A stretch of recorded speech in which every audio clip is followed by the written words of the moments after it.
Hello and welcome friends. मैं दीप्ति और आज मैं आपसे बात करने वाली हूँ किंडरगार्टन मैथमेटिक्स के एक नए टॉपिक के बारे में, बिफोर नंबर, आफ्टर नंबर और बिटवीन नंबर के बारे में, जिसमें कि बच्चे सबसे ज़्यादा कंफ्यूज होते हैं, सबसे ज़्यादा गलतियाँ करते हैं। और ये कॉन्सेप्ट ऐसा है जिसके बेस पर आप आगे चलकर आपके सारे मैथमेटिक्स का बेस डिपेंड करता है, क्योंकि ये नंबर सीक्वेंस पे बेस होते हैं ये टॉपिक। तो जब ये टॉपिक आपका क्लियर होगा तो इससे आगे रिलेटेड जितने भी रीजनिंग वाले टॉपिक हैं या जितने भी नंबर सीक्वेंस वाले टॉपिक हैं वो सारे इससे रिलेटेड होते हैं। तो मेरा आज का जो वीडियो है वो आप शुरू से लेके प्लीज़ आखिरी तक देखिए और आप समझाइए अपने बच्चों को। अगर आपका बच्चा किंडरगार्टन में है या क्लास 1 में जाने वाला है तो ये कॉन्सेप्ट उसका ज़रूर से क्लियर कराइए। तो शुरू करती हूँ मैं आज का वीडियो। फिर बिफोर नंबर में क्या होता है, आपको इस तरह का एक बॉक्स या ऐसा फ्री स्पेस गिवन रहता है जिसमें नंबर लिखा होता है और आपको इसके आगे का नंबर यहाँ पर लिखना होता है। यानी बच्चे को आपको ये सिखाना है कि इसके पहले जो नंबर आता है वो यहाँ पे लिखा जाएगा। आफ्टर नंबर में एक नंबर गिवन रहता है और उसके पीछे स्पेस बना होता है और इस नंबर के बाद जो नंबर आता है वो यहाँ पे बच्चे से लिखवाना होता है। और बिटवीन, जो कि शायद सबसे तीनों में सबसे इजी है, इसमें 2 नंबर गिवन होते हैं और बीच का नंबर लिखना होता है। तो ये सिखाना होता है बच्चे को कि जो फ्री स्पेस है वहाँ पे कौन सा सीक्वेंस आएगा वो उसको लिखना है। ज़्यादातर बच्चे गलती करते हैं बिफोर और आफ्टर में, उनको नहीं समझ में आता है कि क्या नंबर लिखना है। कई बार वो काउंटिंग करते करते आगे पीछे का नंबर लिख देते हैं, गलत कर देते हैं यहाँ पे। तो हमको उनको सिखाने के लिए, बिफोर आफ्टर और बिटवीन सिखाने के लिए, जो सबसे ज़्यादा ज़रूरी चीज़ है वो है, सबसे फर्स्ट चीज़ जो है वो क्या है, काउंटिंग। उनको पहली बात तो काउंटिंग आना चाहिए। जैसे कि आप पहले शुरू से 1 to 20 उसको सिखाइए काउंटिंग अच्छी तरह से, और उसके बाद फिर आप उसको बिफोर और आफ्टर का कॉन्सेप्ट समझाइए। बिफोर नंबर का कॉन्सेप्ट समझने के लिए जो चीज़ सबसे ज़्यादा इंपॉर्टेंट है वो है रिवर्स काउंटिंग। यानी 20 से 1 तक पीछे जाना है, रिवर्स काउंटिंग करना है। तो जब आप काउंटिंग सिखाते हैं उसके साथ साथ आपको उसको रिवर्स काउंट भी सिखाना पड़ेगा कि उल्टा कैसे गिनते हैं। जैसे 20 के बाद 19, 18 करते करते करते 1 तक। तो पहले आप 10 से 1 तक सिखाइए, फिर 20 से 1 तक सिखाइए। ग्रेजुअली धीरे धीरे वो सीखते जाते हैं, उसके बाद उनको याद हो जाता है कि कैसे रिवर्स काउंट करना है, कैसे फॉरवर्ड, कैसे बैकवर्ड काउंट करना है। इसके बाद जो चीज़ सबसे इम्पॉर्टेंट है वो है, कई बच्चे सीक्वेंस पे गलती करते हैं। जैसे कि 19 के बाद आता है 20, यानी लाइन चेंज हो रही है, 1 के बाद हम 2 में चले गए। तो ये कॉन्सेप्ट बच्चे को क्लियर होना चाहिए। अगर आप उसको 1 से 50 तक या 1 से 100 तक काउंटिंग सिखा रहे हैं तो लाइन कब चेंज होती है, मतलब 29 के बाद 30 आता है तो हम 20 की लाइन से 30 की लाइन में आ गए। यहाँ पे बच्चे अक्सर गलती करते हैं।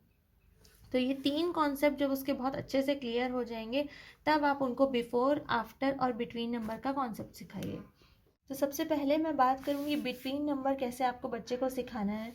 आप इस तरह की छोटी सी वर्कशीट बना के दे सकते हैं। मैंने जस्ट ये एग्जांपल यहाँ पे दिया है कि कैसे ऐसे 2 ट्रक की तरह बनाकर आप दे दीजिए, या ट्रेन बनाकर भी आप दे सकते हैं। अगर आपकी ड्राइंग अच्छी है, आपको क्रिएटिव कुछ करना है तो आप ट्रेन बना के भी दे सकते हैं। पर बिटवीन नंबर सिखाने के लिए सबसे पहले उनको नंबर सीक्वेंस सिखाइए।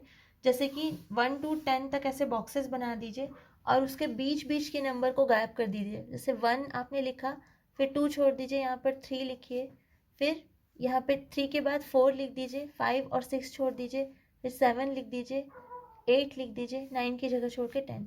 तो ये जो बीच बीच के गैप हैं ये इनको भरने हैं। फिर उसके बाद थोड़ा और एडवांस यदि आपको इसको करना है तो आप इस तरह से बॉक्सेस बना दीजिए। जैसे कि आपने 1 लिख दिया, यहाँ पे आप लिख दीजिए 4 और सबसे लास्ट में 10। अब वो बीच के नंबर्स को वो फिल करेंगे। तो इस तरह से धीरे धीरे आप पहले ये प्रैक्टिस कराएंगे तो बिटवीन नंबर उनको देखते ही समझ में आ जाएगा। 7 के बाद 7, 8, 9। तो ये आई थिंक सबसे आसान कॉन्सेप्ट है बिटवीन नंबर सिखाने का, कि पहले आप नंबर सीक्वेंस को क्लियर कीजिए। अगर उसको नंबर सीक्वेंस क्लियर हो जाता है कि 7 के बाद 8 आता है, 9 के बाद 10 आता है, तो ये करने में उसको ज़्यादा प्रॉब्लम नहीं होगी। नंबर सिखाने के बाद आप सीधे आ जाइए आफ्टर नंबर पे, क्योंकि आफ्टर नंबर का जो कॉन्सेप्ट है वो काम करता है सीधी सीधी काउंटिंग पे, यानी फ्रंट काउंटिंग पे काम करता है। जैसे कि बाद 9 के बाद 10 11 दो बॉक्सेस बने हुए हैं, तो उसको पता है कि अगर उसका कॉन्सेप्ट काउंटिंग पे क्लियर है तो वो इसमें कभी गलती नहीं करेगा। कि बॉक्स बना हुआ है तो उसको ये समझना है कि इसके आगे कौन सा नंबर आता है वो लिखना है। और इसमें खास तौर पे इन नंबर्स की प्रैक्टिस ज़रूर कराइए जिसमें लाइन चेंज हो जाती है। जैसा कि मैंने आपको बताया कि 19 के बाद 20 आता है, तो ये नंबर्स की प्रैक्टिस ज़रूर होनी चाहिए बच्चे को। जैसे 39 है, उसके बाद कौन सा नंबर आता है। ज़्यादा प्रॉब्लम आती है बिफोर में, क्योंकि इसमें ये सीधे सीधे कनेक्टेड है रिवर्स काउंटिंग के ऊपर।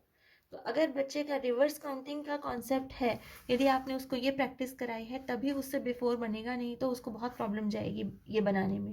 तो इसके लिए भी आपको सेम वही फंडा यूज़ करना है कि आपको 10 रिवर्स चलना है। अब इसमें यहाँ पर रिवर्स चलते जाइए आप, यहाँ लिख दीजिए 1 और बीच के नंबर उसको फिल करना है। बीच में यहाँ पर कुछ भी, जैसे आपने 5 लिख दिया तो वो बीच में लिखते जाएगा नंबर, और उसको प्रैक्टिस कराना है।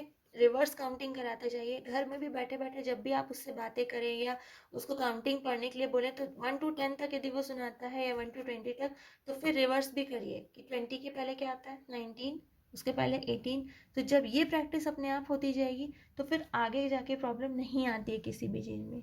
और इसकी वर्कशीट बनाने के लिए सेम वही, ये लाइन चेंज वाला जो कॉन्सेप्ट है वो बहुत अच्छे से क्लियर होना चाहिए। इसके पहले कौन सा आता है, इसके पहले कौन सा आता है, ये इनकी वर्कशीट में होना चाहिए।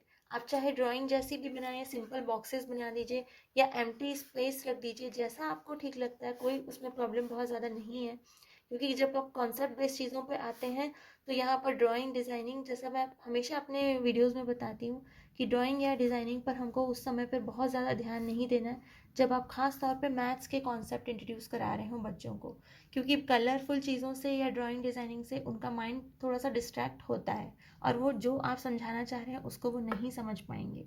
इसके अलावा एक चीज़ और मैं बताना चाहूँगी कि जैसे आपने बीच में स्पेस छोड़ा है और बिटवीन नंबर्स लिखने के लिए बोला है, इसके साथ ही बच्चों को ये प्रैक्टिस भी ज़रूर कराइए, बोथ नंबर लिखवाइए। जैसे कि आपने यहाँ पर बीच में एक 9 दे दिया और उसको दोनों लिखना है, मतलब उसको आफ्टर और बिफोर दोनों कॉन्सेप्ट यहाँ पर इंट्रोड्यूस करा दीजिए। 9 के पहले क्या आता है तो वो यहाँ पे लिख लेगा 8, और 9 के बाद क्या आता है 10। तो ये रीजनिंग में बहुत उसको अच्छा जाएगा। ये चीज़ रीजनिंग जब आप आगे कराएंगे तो ये चीज़ उसको कंसेप्ट क्लियर हो जाएगा। तो जब आप ये वाला कॉन्सेप्ट कराते हैं उसके साथ में ये भी कराइए। एक में बीच का नंबर उससे लिखवाइए और एक में बीच का नंबर देके आगे पीछे के नंबर लिखवाइए। तो ये चारों प्रैक्टिस उसको अलग अलग पहले कराइए आप। जैसे पहले बिटवीन कराया, फिर आफ्टर कराया, फिर उसके बाद रिवर्स काउंटिंग अच्छे से कराई, और उसके बाद बिफोर। और जब ये तीनों हो जाएगा तब बोथ वाला कराइए। और उसके बाद जब आपको ऐसा लगे कि अब बहुत ज़्यादा परफेक्शन आ चुका है, बच्चा कम गलतियां करने लगा है, इन सब को आप एक ही वर्कशीट में बना कर दीजिए। सारी चीज़ों को एक ही वर्कशीट में मर्ज करके दीजिए, उससे उसकी बहुत अच्छी प्रैक्टिस हो जाएगी। और एक बार बिफोर, एक बार आफ्टर, एक बार बिटवीन, एक बार बोथ, इस तरीके से सीक्वेंस वाइज देते जाइए।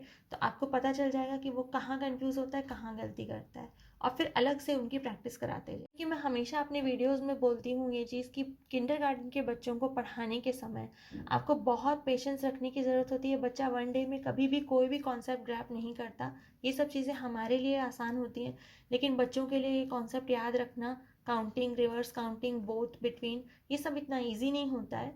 उनका मेंटल लेवल धीरे धीरे डेवलप होता है, तो उनके साथ थोड़ा सा पेशेंसली आपको हैंडल करना होंगी। तो कभी भी ढेर सारी चीज़ें एक साथ मत बताइए, और बहुत पेशेंस और प्यार के साथ उनको आप समझाइए कॉन्सेप्ट, और फिर प्रैक्टिस करने के लिए दीजिए, क्योंकि गलती करने से ही उनको परफेक्शन आएगा। तो आज के लिए बस इतना ही। जल्दी मिलती हूँ आपसे अपने नेक्स्ट वीडियो में। तब तक के लिए thank you, thanks for watching.